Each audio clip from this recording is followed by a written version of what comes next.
Time for the burning platform. We've got lots to talk about today. I think we'd start off with something that I'm sure everybody has an opinion on. And Hermann Pretorius is here to join us. Hermann, of course, is with the IRR. He's the head of strategic initiatives there. And we're going to talk a little bit about some of the things he's written about in the last while. And we know that they've been working very hard in the last few months, the IRR. So first of all, Hermann, can you hear us? Yes. Can you hear me? Loud and clear. Good to see you or hear you. So Hermann and Phumi, let's just start off with something that I think all of us have been thinking about. The president gave the State of the Nation address the other day, and everybody's been responding to it.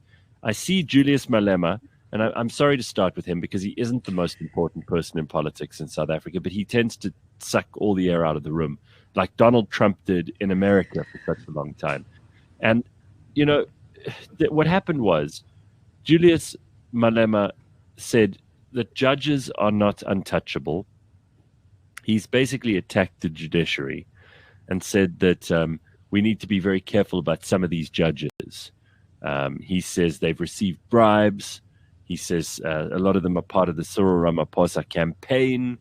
He's obviously launched an offensive against the president, and this isn't surprising considering he spent some time with the former president at Nkandla the other day.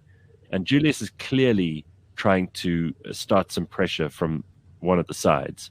But the acting minister in the presidency, Khumbudzo Ntshavheni, challenged him and said the following. Said, "We all know that when you start to make noise against the president and the judiciary, to the extent that you stop short of calling for an uprising against the judiciary, we wonder what it is that you're afraid of."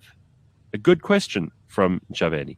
Says, Malema's got a newfound support for former President Jacob Zuma and the ANC-backed Zuma too. He's the former president and the former president of the country, and we support him. But the rule of law will apply, says this minister, with no fear, no favor, even to you, Honorable Malema. So what do you think is really going on here? Are there still charges hanging over Julius's head? Is there still stuff that they can use to intimidate him? Is that why he's behaving the way that he is? Is that why he's searching for new friends in Nkandla? And is it why he's so afraid of the judiciary? Anybody got a theory? Julius is a politician. Julius is a politician, and he is, you know, the thing about Julius that I'm astounded a lot of people are not getting to is the fact that, like most politicians, he cares about power and he cares about himself. And everything he does is to maneuver towards that. I mean, he needed the relevance. That's why he went to go and sip tea. And obviously, he now has to he has to create this thing around the judiciary because there are charges hanging over his head. And there are some on the horizon that haven't been spoken about yet. So now he has to foment this, oh my goodness, we can't trust this judiciary. These people are tainted. It's definitely in the tea that he was sipping over the weekend. It's definitely something that they spoke about. And to bring Ramaphosa, for Ramaphosa to now be the person that's in his sights, is right. Again, it's just politicking. And the EFF, unfortunately, have plateaued. They've plateaued. They're not gaining new traction. And in fact, I think probably losing some ground as well. So he needs to stay up there. Would you agree largely with that, Hermann, especially because we know that there is no love lost between Julius and people like Pravin Gordhan, right? Yes, I would agree to a certain extent, but I would add that it's difficult to keep track with Julius Malema where love is lost and love is gained, because, I mean, we've gone from he will kill to Zuma to credit for getting rid of Zuma to now reading the tea leaves with Zuma. I think his next political campaign slogan will probably be, yes, we Nkandla. And then we have the same with Thuli Madonsela. I mean, if Eskom could attach a dynamo to Julius Malema's political positioning, we'd have a never-ending source of dynamic power. That would be wonderful. But one thing that we must take into account that is actually quite risky and quite dangerous for South Africa at this point is that when you criticize the judiciary, that is part of a free and democratic system. You must be able to criticize judges. So that's the one thing. Malema is sort of right on that. there are questions to be asked about the independence of the South African judiciary. Right. Malema is also right about that. There are problems about some corrupt influences on the judiciary, perhaps Judge Hlophe being the most obvious example about that. So he touches on elements of truth, weaponizing them for a quite devious end. And I must say that the Zuma-Ramaphosa tension, of which Mr. Malema's participation is part, is really, really dangerous, because on the one hand, you have the ANC willing to sacrifice for the cause of the NDR. So that goes in the column of they will act against Zuma. But then you have in the other column the reality that Zuma was the head of intelligence from Contra Sizwe and knows not only where the bodies are buried, but who buried them, when and why. Yeah. But then you have the fundamental issue here that this will end up in the judiciary. Judge Zondo is currently just, a proxy kickball for the judiciary, and it will be in the service of the ANC's ever-increasing ambition for greater government power if the judiciary is discredited in the broader term, because the judiciary remains a check on government power. So we're into very dangerous waters where the criticism Malema raises might actually be valid, but the problem is he utilizes that criticism in a way that is not supportive of freedom, but is in fact supportive of either devious political actors or greater government power. Such a good point. Both of you are spot on here, because, and this is one of the reasons I love doing this show every week, is I get to borrow the good ideas that you've thought through, the two of you, or anyone else who's a guest on the show, and then I get to pretend it was mine all along. So let's just focus on obviously something that everybody has an opinion on. And I'm sure that the two of you thought about this quite a lot. Jacob Zuma basically giving the middle finger to the Zondo Commission. What does this mean? We saw some very vociferous reactions from people across the political spectrum on Monday when he just didn't pitch.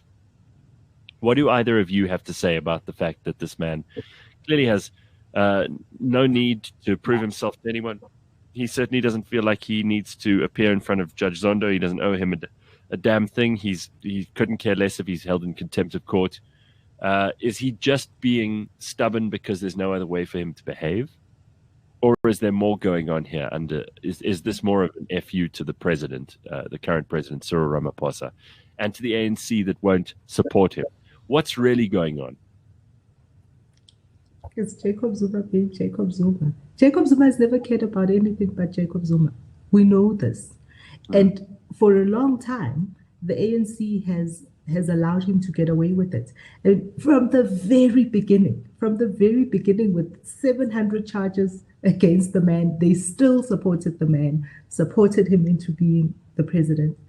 And now he's just being himself. This is always the way that he has been. He's always seen himself as above the law, and he continues to behave that way. There is no constitutional crisis. Really, there is no constitutional crisis. There is a crisis of leadership. This is where the president needs to be the president of the country and put the country before the party. This is all we need here. This is the president and Shamila and Begipele. All of those people need to do their jobs. All of those people need to do their jobs. Arrest him, try whatever, put him in prison. Let him sit in prison as anybody else who defies a court of law would have to do. This goes to your point earlier, Phumi, before this show started, the Burning Platform started. This is where you said if there aren't consequences, people are going to continue to behave badly. I think one of the points being made by, I think it was Glynis Breitenbach on Monday when I saw her on the news, is if Jacob Zuma can get away with pretending that the courts don't matter, then why should any normal person? Why should we? Yeah, why should we have to comply with the law? Yeah, I think one thing that we must realize what this shows is that the ANC isn't fit for the 21st century. It is a 20th century liberation movement that de facto and de jure, whatever the merits for and against, was a terrorist movement, was an illegal movement. And when you're an illegal movement fighting for a just cause, as the end of apartheid was absolutely a just cause to fight for, when you operate outside of the law, whether that law is, morally suspect or morally upstanding, you develop habits. You develop some body-burying talents. So if you go from a liberation movement operating outside of the law for a just cause, you develop a massive collection of skeletons and closets, and you combine them when you move into power. And we saw that very early on with the arms deal being perhaps the most obvious example, where skeletons and closets from the liberation days, from the days of operating outside of the law of the land, that law being suspect, but still you were outside of it, really created this fertile ground for dodgy dealings. And that has never gone away. In fact, it's gotten worse. And the real check on why President Ramaphosa and why the NPA, why the executive can't act in the way it should, is because if you look at the NEC of the ANC, more than half, my colleagues and I could attach more than half of them to serious allegations of corruption. Then you've got about another third that can't be clearly connected, and then you've got about 8 members of the NEC who are what I would say above reproach. Now, if you're in a situation where you need law and justice to kick in to save you politically from the tsunami, but you also realize that by doing so, you are sentencing your own power structures to some very, very tough questioning in the courts, you're in a catch-22. Or like Jacob Zuma might say, a catch-22, 36,704. Listen carefully. But the thing we need to do here is very clearly understand that the real politics clashes with the constitutional politics here. Because I think Gustavo Ramaphosa is probably a good guy, but I wouldn't be surprised if he's got a few skeletons buried somewhere that Msholozi is very, very aware of and willing to lose. That's the problem here. If Jacob goes down, that man, we know he has a history of going down, but let's not go into that. If he goes down, he will take a massive chunk of the ANC with him. But if he had it to spill it, these are the days. These are the days where we would have spilt it. If he had it to spill it, these are the days. He's been threatening for years to spill something on someone. And to this day, he's not been able to produce anything. Right? He's not been able, not even once kind of go, peekaboo, look what I've got. He's always just threatening it. And these are the days, if he was going to do it. But I do think that one of the things, you said that the ANC was a liberation movement, and that's not fit for. And this has been about 26 years, and liberation movements around the world, Israel, Zambia, around the world, that's what they have. They have about 20 years where they in government, and then the changes are. So that's where we are. And this is more, for me, it's more than just about the ANC and the government and what's happening within the ANC. I think the ANC, for all intents and purposes, is dead. And it's really about the South African political landscape. It's about the fact that what we're looking for, what we're all yearning for, is we're yearning for the new age party that can take us where we need to be. And unfortunately, none of the opposition parties are stepping up, right? None of the opposition parties are stepping up to that plate. No. I mean, and because of that, the electorate is stuck with what it's stuck with, and so people are kind of going, the devil, people who are never going to vote for the DA, because we do have that in this country, what in America they call yellow dog politics, people who would rather vote for a yellow dog than vote for the opposition party or whoever else. And then we've got two very polarized. So the four big parties that we have, we've got the EFF and the FF on the other side, where they're so polarized that most good South Africans are kind of going, I can't go for either one of you two, right? And then there's the ANC and the DA. The DA, for all intents and purposes, looks like the system that brutalized so many South Africans for so long. So it's difficult for people to see themselves voting for that party. And then you're left with the ANC. That's why people don't show up to the polls anymore. And then the ANC wins, because that's how democracy works. Gareth, might quickly jump in here. Just a few points. Firstly, is I think Phumi might be onto something with if he had something, he would have spoken by now. I hate to, this early in the morning, compare Zuma to Saddam Hussein. But Saddam Hussein made the world believe that he had weapons of mass destruction despite not having it, because that was a power play regionally. Might be a similar situation. I think you're right. In other words, that he might be bluffing. Yes. And the problem is, if you are compromised, you don't call someone's bluff in a Mexican standoff. So I think that's why his bluff hasn't been called, because there's just enough doubt going around that no one can say, well, I know I'm in the clear. And then Phumi says we need a new age party. I thought that was the ANC, but I think you mean a different new age other than the newspaper.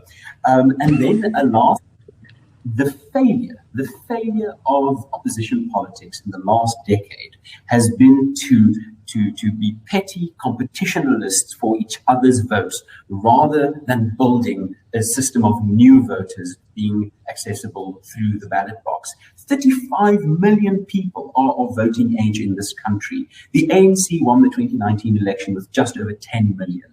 We've got 25 million people who could have voted, who did not vote for the ANC. I'm not saying that questions their legitimacy. That's not how democracy works. You show up, you matter. But the thing here is that there is this chunk of voters that, to my immense frustration, opposition politicians have just been petty, small-minded campaigners where they haven't managed to build a new coalition alternative. And that's just tragic. It's probably also worth saying, and this is a message we've just got now on the WhatsApp line, that the DA calling them an apartheid party is unfair, because the DA is not made up of any of the apartheid stuff. We know what happened to the NP. They got rolled into the ANC, which I think is appropriate. And there's so much about the ANC right now that reminds many of us of that old regime, especially the way that they behave. I think, you've got to take cognizance of the fact that no one in the DA, even though people will complain about representation in the DA, you can't say that they're an apartheid party. No, that's not what I said. I said they look like what the past regime looked like. Does that mean they're too white? Too many old white men. Too many old white men. If I might add something here, I think that, look, I'm a natural DA voter. I didn't vote for them last time, but if someone were to vote for the DA, I would be some of the lower hanging fruit. And that's not the first time I'd be calling myself a fruit. But what the DA did wrong over the last 20 years is, crucially, it started playing the ANC's game of racial politics. That's why I think Phumi is right. It seeded the ground of racialized politics, thereby stacking the deck against it. All right. From the get-go. I don't disagree with either of you on that front, and I wasn't the one accusing you of this, Pums, but I think it's worth taking cognizance of, because this is how perceptions are built. Now, having accepted that as a point of view that some people have about the DA, can I ask you why we keep seeing the specter of the white people who are really in charge being raised by people who are obviously in charge? Tito Mboweni the other day tweeted out this thing about how white people are all responsible for this. I mean, what the hell was that all about? First of all, you're the finance minister. You're in charge of the purse strings of the country. For you to still be blaming white people is just such a slave thing to do. And then Julius Malema comes back from Nkandla and says, no, the real bad guys in the background here are these white business interests who are supporting Cyril. Now, I'm no fan of the white business interests that have allied themselves with Cyril against the population of this country, particularly when it comes to lockdown regulations. And I've said as much. I've also said that the corporate world of South Africa is a craven and weak place, filled with people who haven't got spines, who haven't stood up to government at any stage, with the one exception when they put in Des van Rooyen. The only time we saw a little bit of metal from the banking sector and everyone else. Otherwise, these guys have been licking the boots of the ANC every step of the way. And it's been a very mutually beneficial relationship. Because they are loyal to their money. They are loyal to their money. Of course. Right? But the fact that this keeps being turned into this now much debunked white monopoly capital theory is driving me crazy. And even Tito jumps into this shit. Because he's under pressure and he can't perform. If you can't perform. So I'll use this analogy, because I have a child who struggled at school. The one thing that happens is when you are under pressure, what you try and do is you try and move away from the point of pressure. Unfortunately, Tito Mboweni is not performing, and he has no new ideas, and he has no solutions, which is what his job requires him to do. And he has no money at the moment either, crucially. Dude, and because he can't perform and is under so much pressure, what he's doing is he's taking everybody's attention away from what they should be looking at, and he's trying to kind of steer everybody's attention away. And what you do, you go to the place where you are most comfortable. You go to a place where you think you have some kind of moral authority. And that's what he's doing. He's going back to the place where he knows. He's going back to his foundation. And it's because he's got no ideas and he's under pressure and he's not performing. So I think if a good way to explain this is the fiscal credit card declined, the taxpayer card declined, the IMF card declined. So what's the only card that he has left? The race card. So, I mean, if you only have that card left to try and play with, you play with it. But I think one thing that we must, again, I'm going to sound like some lily-livered double speaker, but South Africa must be very clear that we don't have a real free market here. We have crony capitalism. We've had crony capitalism for 100 years. Forever. Yeah. The businesses that are, the banks, let's take just the banks, they work just as close to the NP government as they are now to the ANC government. The reason they stepped up when the weekend special finance minister made his appearance is their own interests were threatened. So they didn't act in the interest of clients. They didn't act in the interest of South Africa. They acted in their own interest. And we've got a very, very toxic mix of corporate and government working closely together. I won't name names, but let's call it the NHI and Mishkaveri. That you can kind of just keep an eye on that for everyone listening at home. But then one thing that I really want to add here is, and this is going to sound controversial, but hey, what else is the voting platform for? There is a segment of white South Africa that Tito Mboweni absolutely got right. And that is the segment of white South Africa that sees Black South Africans as incapable of handling the risk of freedom, incapable of handling the risk of full economic emancipation, incapable of handling the risk of full property ownership. Now, I appeared last night on Valdemar Pelser's program with Ruth Hall. Yeah. And I wouldn't accuse her of being that type of white South African, but there's a very dangerous element when you start supporting state power to make Black South Africans not property owners, but tenants of the state. You're just reintroducing the era of property barons, but instead of rich capitalists, you've got the government in power being the property baron. So while Tito didn't mean to, I think he stumbled on some truth that too many white South Africans, not a large chunk, but too many, think that Black people are incapable of competing on merit, incapable of handling their own finances, incapable of looking after their kids. And that the state should be their ward. Absolutely. Daddy Cyril and Mummy NDZ. And the danger, though, with politicians is that all they need is a grain of truth. Right. All they need is a grain of truth, because that's what gets exploited in terms of getting the masses onto their side. It's just that one small grain of truth is enough for people who do feel disenfranchised to feel like they are being seen. And that's where the danger is. A lot of white racists will love this story, but it looks like a white guy might be turning Eskom around after all. It's completely incidental to my mind that this guy is white, but it seems that there's a huge amount of pressure on government to actually start correcting for Eskom's disastrous last what is it, 20 years. He actually said, Andre de Ruyter, I think in the news this week, that he reckons by September we will not have any more load shedding anymore. Do you believe him? No. Well, I really want to, but we've seen this film before, not with this casting. I mean, this is brave. This is brave casting from central office, but we've seen this film before. I'll believe it when I see it. And just one thing that also happened in the news this week that is attached to this is Venezuela has started sneakily privatizing some parts of its economy.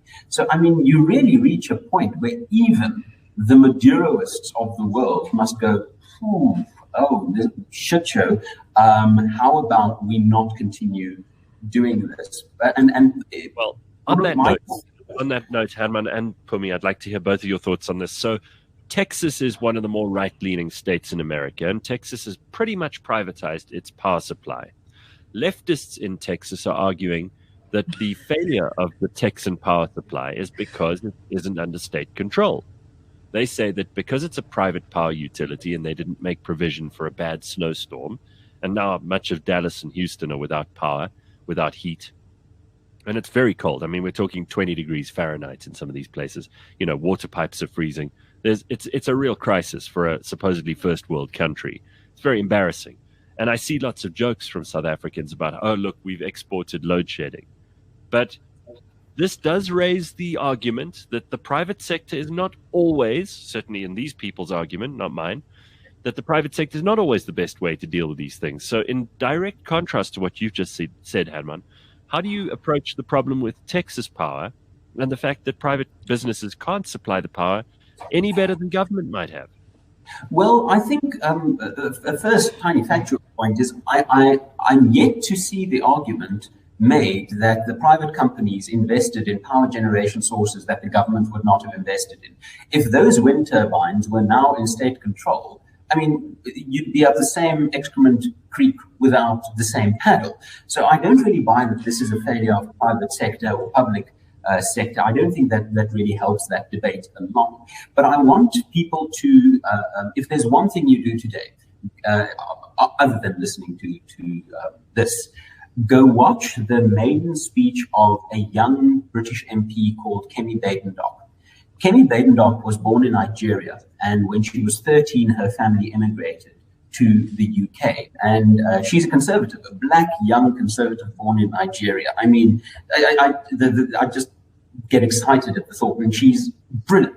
And she makes this argument that she, in Africa, grew up under the type of state control that the Labour Party now proposes. And she gives such a striking case for freedom and the private sector that it's quite significant. But on this thing, I don't believe in the free market because I believe it's the cure-all, it's the panacea. I'm very pragmatic about the free market.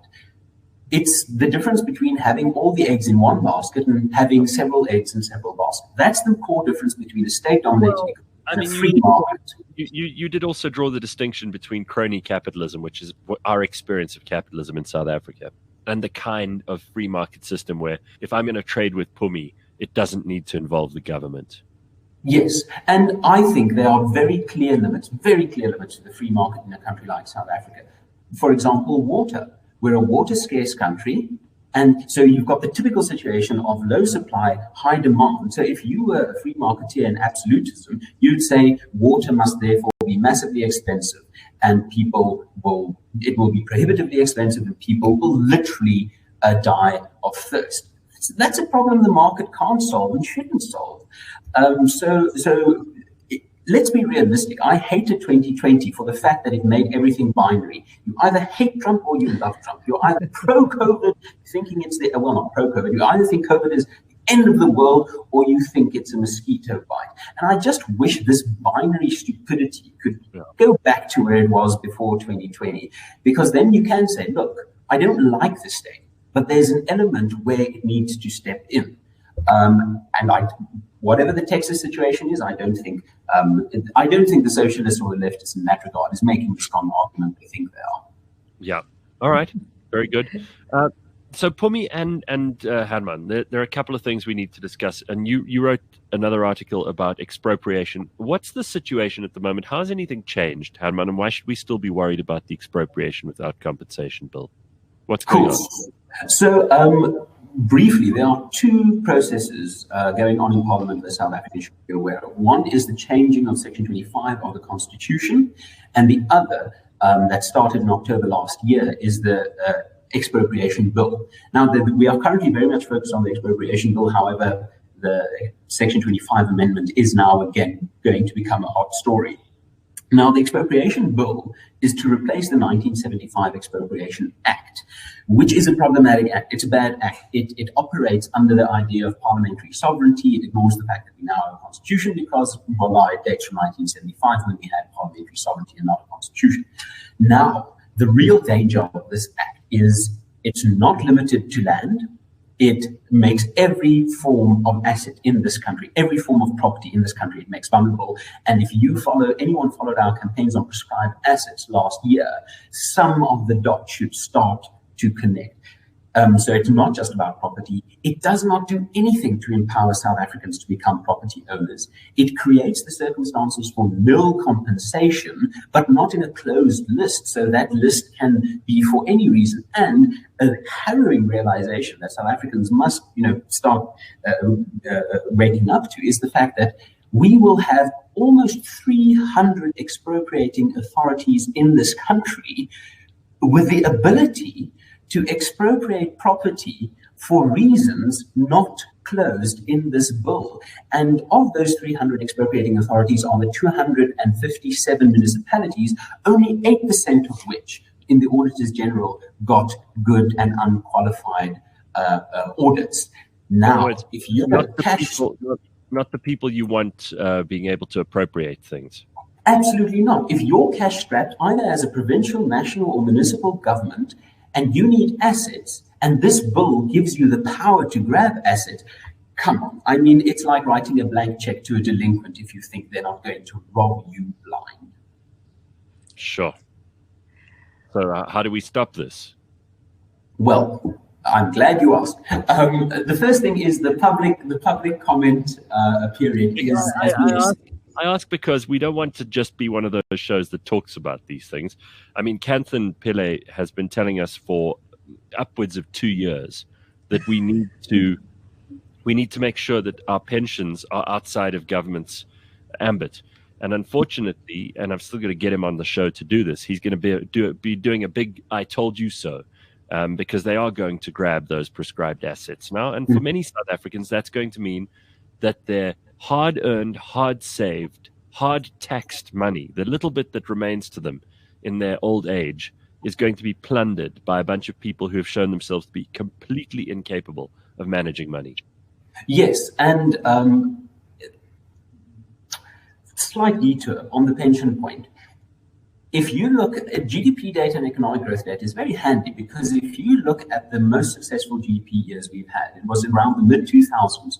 What's very interesting also is if you look at the point where the percentage of pension savings belonging to black people and white people, where that line actually crosses with black people going into the majority, is at that same time of economic prosperity. 70% of pensions in South Africa are in the hand of the pensions of black people. So this isn't a white people, black people thing. This could possibly be VBS on a national scale. How do we stop it? Well, we've got a period for comments until the 28th of February. Now, I can't promise South Africans that if they participate in this comment process, that we will be successful, but I can promise them that if they don't, we will lose this. Last year, we had some success convincing a parliamentary committee that a piece of legislation that would have made electronic voting accessible to the IEC as a mechanism, we convinced a parliamentary committee that that was a bad idea by getting 13,000 collaborating with DRSA. The IRI and DRSA convinced that parliamentary committee to scrap that bit of the law. So we have some success in that. But the problem is, if you're fighting against the government, and this government is clearly malintentioned, and you're not making a nuisance of yourself, you're not trying to crash that parliamentary committee's server, you are making their job as easy as possible. It is about fighting the small obstacles, no matter how trivial. Because if we lay the groundwork now, we can say, Parliament, you ignored 30,000 submissions, we're taking you to court. If you don't make a submission now, we can't make that argument. So it's really, there's no final victory in the battle of ideas. I'm afraid Reagan was right. The price of liberty is absolute constant vigilance. So how do we stop this? You get involved. You get involved with the IRO, Africa, or Solidarity, or DRSA. You become an expert on this. Read this bill. Read what Anthony Jeffrey has written on this bill. When the topic comes up next to a Brian Society, make a point to convince South Africans. So, just get involved. Don't be part of that 20 million South Africans who could have voted who didn't vote. There's a cost to non-involvement. So at this point, what I want you to do is go and make a submission. Once we have that, we're on to the next fight. Not exactly sure what it's going to be, but my goodness, I can promise you, if you don't help us, we lose. Oh, Hermann Pretorius, I could kiss you through the screen. It's what I'm always saying. I could kiss you through the screen. That is what it's about. It's about. You've been banging this drum for ages, Phumi. You've been banging this drum for the longest time. Get involved, learn, empower yourself, right? And we have two things on our side. The one is that our government is actually very inept, right? So things do take a long time to get going and to get done. And the second thing is we've got about 36 months. We've got about 36 months to get involved, to organize, to get your friends involved, find a way to participate and be part of something. We've got to stand in the gap, right? We have got to be the people that say this far and no further. If you feel the DA is not the right place for you, if you feel the ANC is not the right place for you, this is the moment to be the person that steps up. You remember when we on So What Now, when we had when we were on the show, Gareth, who said it's inconvenient to become a politician. It's inconvenient to become an organizer. It's inconvenient to stand in the space where you could get all of the EFF bots kind of harassing you on social media or people hurling insults at you. But unfortunately, that inconvenience is one that more South Africans are going to have to want to stomach if we're ever going to change this country. If we're ever going to change the trajectory on which we are in, more of us must be willing to take that. Because it's like we're all on the Titanic, guys. Whether you're at the bottom or at the top, it's sinking. And if we don't do something together, then we're fucked. I'm allowed to say that. I'm allowed to say that. How? We're on Cliff Central. So, guys, what about further afield and the fact that Joe Biden had some very interesting comments during his town hall discussion about China? He almost seemed to gloss over something that is a fairly big human rights issue in the world today. He's friends with China. He likes President Xi. He talks about him like he's his brother. Trump did the same, by the way. He also was like, we've got a really good relationship with President Xi and I really like each other, all that kind of shit. The reality is that we're watching a new kind of Cold War. It's a technological and an intelligence. It's a war of information between America and China. And I wonder if Joe Biden has the wherewithal, because judging from his performance at that town hall the other night, it seems to me like the guy is just not entirely there. And we've said this for a long, long time on the show that, 78 might be a little bit too old for someone to be running things. But certainly when he said that China just has different norms and just different standards to the United States, and that almost sounded like an excuse for what's going on in Hong Kong, what's been happening for years in Taiwan, what's going on in the Uyghur Mountains of Western China. What does this mean? I'm going to do something slightly unorthodox. I need to quickly go get a book off my bookshelf because there's a very important quote I need to read out. So just give me 30 seconds. That's exciting. Do you want to comment on China? If there's anything that I've come to learn about American politics, is America is very self-centered. America will always do what they feel is right for America. And they will use their might to do that. Unfortunately, America is also losing ground. It's no longer as big bad superpower that it's always been. And so they have to play that game of politics, and they have to be soft with China in order to give themselves a fighting chance, I think, within the space. That's what they're doing. That's why Donald Trump was kind of softly, but then created a space where the relationship has come to a head. And now Joe Biden has to pull back. He has to pull it back in one way or another. But I think that the power dynamic has shifted, and China has more of an upper hand here. What do you reckon, Herman? I think that's right, and I think that sort of plays into this little book that I got. This little red book. Yes, it's not the little red book. So this isn't product placement. It is The Theory and Practice of Political Warfare by General Wang Sheng. Now, Wang Sheng was a general in the Republic of China Army in the 1970s, opposed to the current Chinese government. And this is essentially a little booklet that he wrote on how to combat politically the Chinese. And there's this incredible quote. And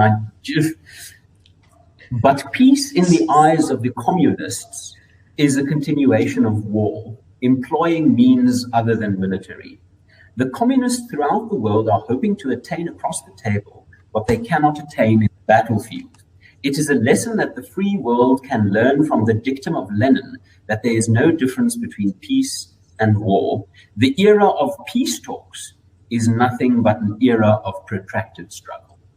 Now, that is one of my favorite quotes in the world because it guts me. It is like ice in my veins because it slightly starts to explain what the Western world has been doing for the last 30 years since the fall of the Berlin Wall. They've been thinking we are in an era of peace. They've been thinking that war is won. I mean, why disband the troops, beat the swords into plowshares and hug a commie? The problem is that there is no final victory in the battle of ideas. And what has been happening over the last 20 years is a form of creeping state control, the centralization of power in central banks. I mean, why else would Russia and China own such massive resources of America's gold and such massive amounts of dollars? If they want to, they can collapse their currency overnight. The mistake the West made was thinking that the Cold War is done. It was close to done, but they weren't vigilant. They weren't involved. They got fat and lazy and decadent. And what we're seeing now is we're reaping the whirlwind. The West is now without identity, caught flat-footed by a superpower with an ideology, with an idea, with an identity, with a mission. And Joe Biden, poor man, what can he do?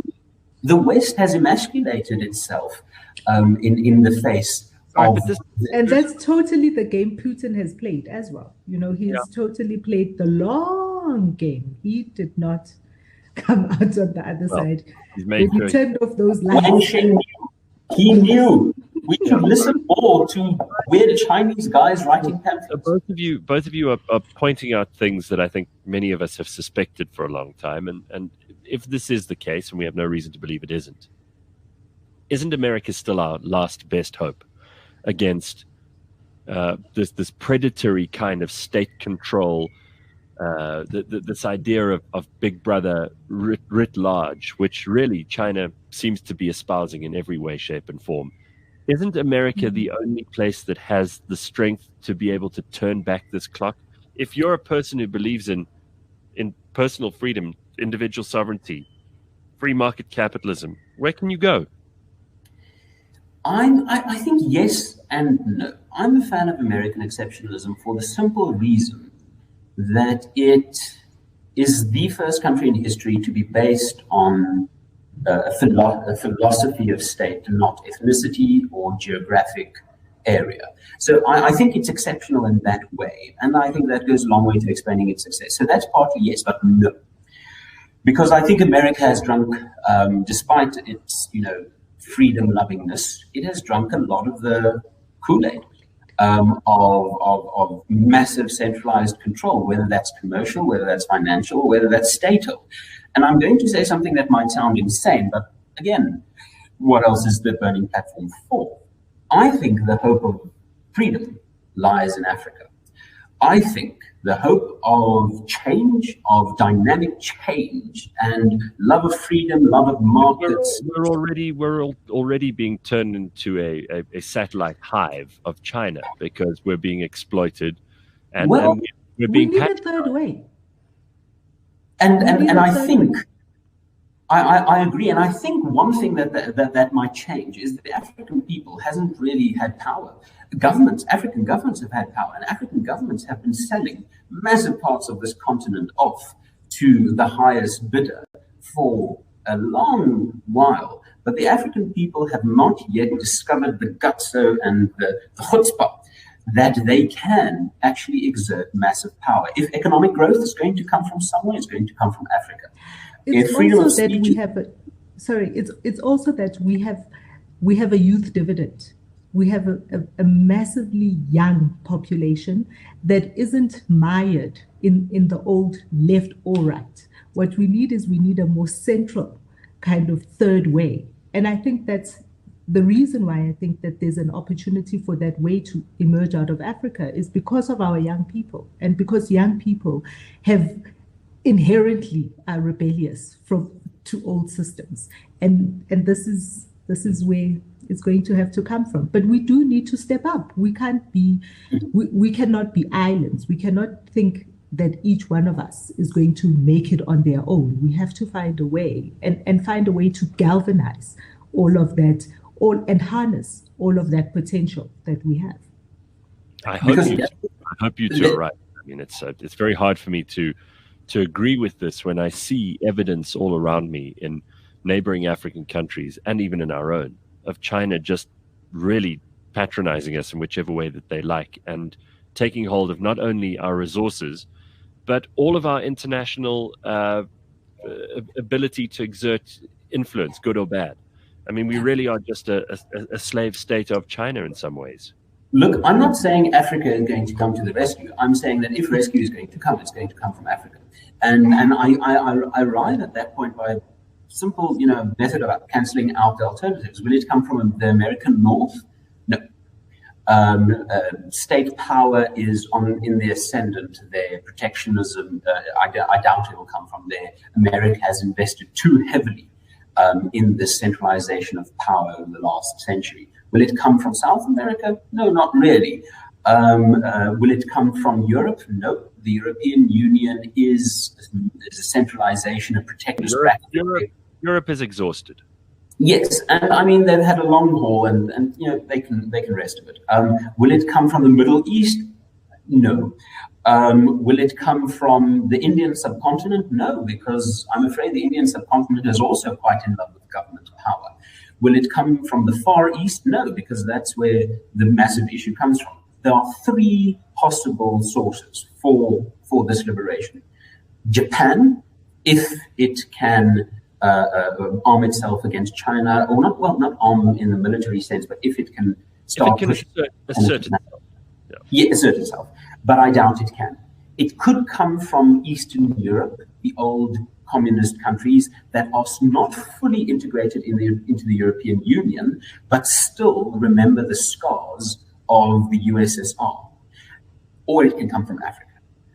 So I'm not saying Africa is going to be the place. I'm saying that if it's going to come from somewhere, Africa is your best candidate, because I think Phumi is right. The youth dividend, the amount of development that still needs to happen. I think Africa has a very raw deal. It's going through its feudal dark ages in the glare of the 21st century. And that's quite a cruel way for a country to develop, or for a continent to develop. But develop it will. And now the question is, how will it develop? Will it develop into this China vassalage or not? But if change is going to come, this is where it's going to come from. Well, Andre says Mars is our only future. We've got to get off this planet. He says Mars is the only place to go. And Rolly says, I concur. Africa is the next happening spot on this planet. Young says, I love these discussions. Thank you very much, Cliff Central. Well, thank you to our guests. And here's a funny comment. Americans have become too fat to act. Their words, not mine. Right, absolutely. Well, thank you both. This is The Burning Platform. It is brought to you every week by Nando's. It's your opportunity to check in on current affairs and to hear the thoughts and the analysis of people like Phumi and Hermann. It's very good to have you both on the show.